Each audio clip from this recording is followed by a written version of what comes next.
Mendoj që jo, Visar. Edhe mendoj që jo për dy arsye. E para, data e zgjedhur 28 dhjetor është e programuar qysh në krye të vitit.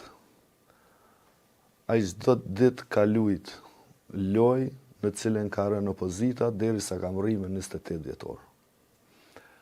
Për informacion për publikun, 3 muaj më herët, pra 3 muaj prej shtatorit, tetorit, vetëvendosje përkatësisht strukturat e saj, kanë marrë informacione për agjensi të fluturimeve, të udhëtimeve, se sa persona po rezervojnë për çdo ditë për të shku jashtë për pushime dimrore, pra për të prit Krishtlindjet, vitin e ri. Dhe ka rezultuar që diku 19.000 kosovar me 28 dhjetor 2025 nuk kanë qenë në Kosovë. Pra kanë shku për pushime në Bansko, në Francë, në Kutadion, kudo në vendet që i kanë zgjedhur ata. Dhe rrjedhimisht i bie që një numër i madh i votash, që është supozuar që mund të jenë për opozitën një pjesë, po s'po them se ndoshta edhe për vetëvendosjen, nuk kanë qenë këto.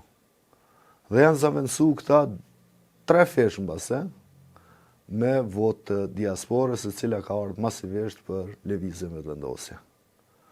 Dhe ky koordinim me presidentin ja ka sjell këtë rezultat, duke i marrë masat në terren se si do të përcaktohet edhe fryma, edhe data, edhe gjithçka që të marrë këto zgjedhje dhe të ketë këtë rezultat.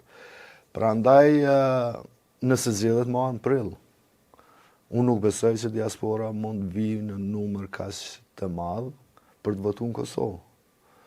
Votat me postë dhe votat në për ambasada nuk është që po ndryshojnë shumë. Prandaj unë mendoj që Albin Kurti nuk i konvenon një proces zgjedhor në prill, pikërisht për këto arsye për të cilat fola unë. Në prill shumica janë këtu, këta që jetojnë, rezident në Kosovë, dhe natyrisht nuk vinë shumica nga diaspora.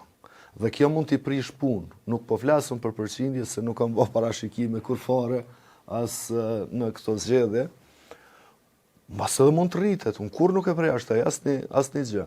Po logjika nuk e thot një gjë të tillë. Sepse edhe në matjet e exit polleve, sado që janë kompromitu, veçanërisht në këtë proces zgjedhor, mbas edhe për shkak të peshimit që nuk e kanë bërë siç duhet, ka dalë se diku 23 dhe 25% të votuesve ditën e zgjedhjeve kanë qenë nga diaspora. Këto matje i ka dhe vetëvendosje, këto dhëna i ka dhe Albin Kurti. Dhe shkuarja në një proces tjetër mund ta detyrojë atë që të ketë një koalicion me një subjekt tjetër politik, për çka e ka totalisht e panevojshme tash, se i ka 57 deputet.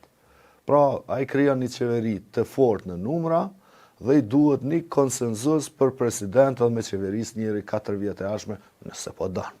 Nëse s'po donë, është muhabet tjetër. Por, ky interpretim që unë po e dëgjoj, nuk besoj që është i qëndrueshëm. Thjesht është hamendësim, edhe është një lloj kërcënimi që pjo bën partive opozitare që nëse nuk vjen në një çën zgjedhje. Po, për cilën nuk mendoj që do të merra partitë opozitare, por të flasim për to më vonë.